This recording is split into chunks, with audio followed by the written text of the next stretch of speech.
Attention mga SSS pensioners, April 2025 pension schedule. At alamin natin latest update ng second tranche kung ito ba ay kasabay na maibibigay ngayong buwan ng April. Pag-uusapan natin sa video na ito. Hold up.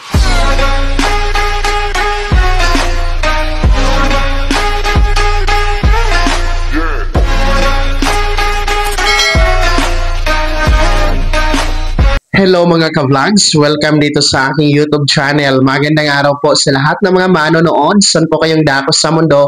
Kumusta mga ka-vlogs? Eto ha mga pensyonado ni SSS, April 2025 pension schedule. At atin pong tatalakayin ang second tranche latest update. Mamaya-maya po yan. Pero bago ang lahat, kung bago ka pa lang dito sa aking YouTube channel o di kaya hindi ka pa nakasubscribe, i-click nyo muna ang ating subscribe button na nasa baba. Huwag nyo kalimutan na pindutin ang notification bell. Ilagay nyo po sa all para naman updated ka sa lahat ng mga videos na aking i-upload. So eto na po no, ang inyong April pension schedule mga SSS pensioners.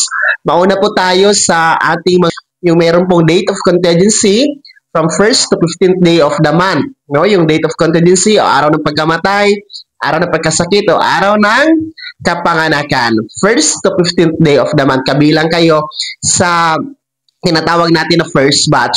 Ang inyo pong original crediting schedule is every first day of the month. Kung atin pong titingnan ang kalendaryo, April 1 natapat sa araw ng Martes.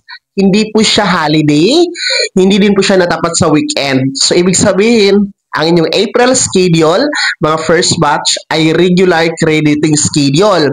At magaganap yan ngayong April 1, araw ng Martes. Walang pagbabago sa petsa, hindi advance, hindi din po delayed, insaktong April 1, mga first batch.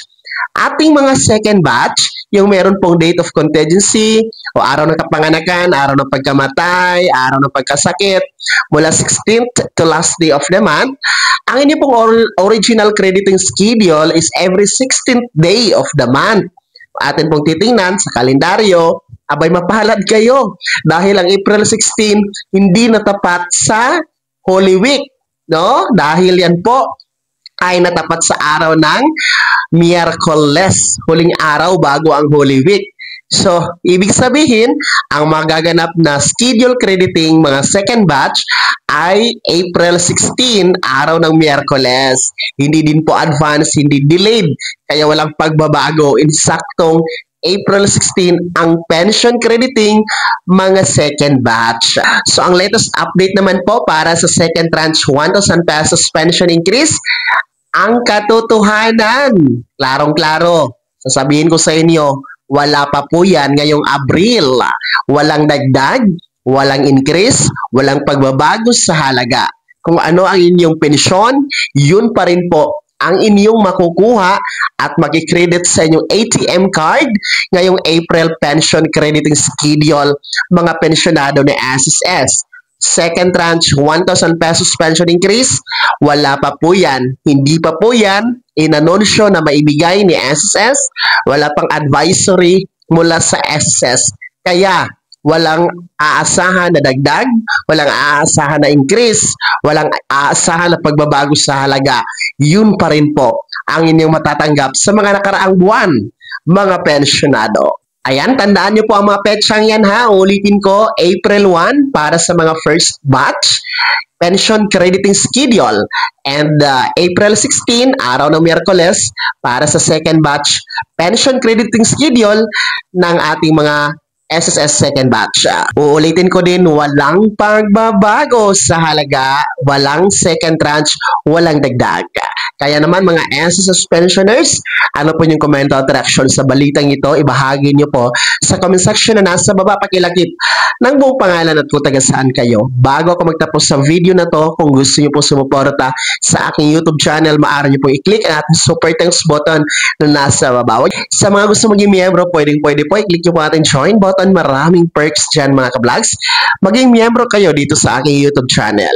Sana'y naging gabay ang video na to kahit paano na pag-uusapan natin ang mga mahahalagang bagay-bagay na may kinalaman sa pagiging miyembro, benepisyaryo at pensyonado sa SSS. Kung hindi ka pa nakasubscribe dito sa aking YouTube channel, maaari nga nang i-click ang ating subscribe button na nasa baba. Huwag yung kalimutan na pindutin ang notification bell. Ilagay niyo po sa all para naman updated ka sa lahat ng mga videos na aking i-upload. Maaari nyo rin i-like ang video na to at kung meron ka pang mga tanungan, maaari nyo i-komento sa comment section na nasa baba. Paki-follow na din po ang aking official Facebook page na nasa screen nyo. Muli po, ako si Daniel Timpawa na nagsasabing dito sa aking YouTube channel, Pawang Katotohanan at lahat totoo lamang.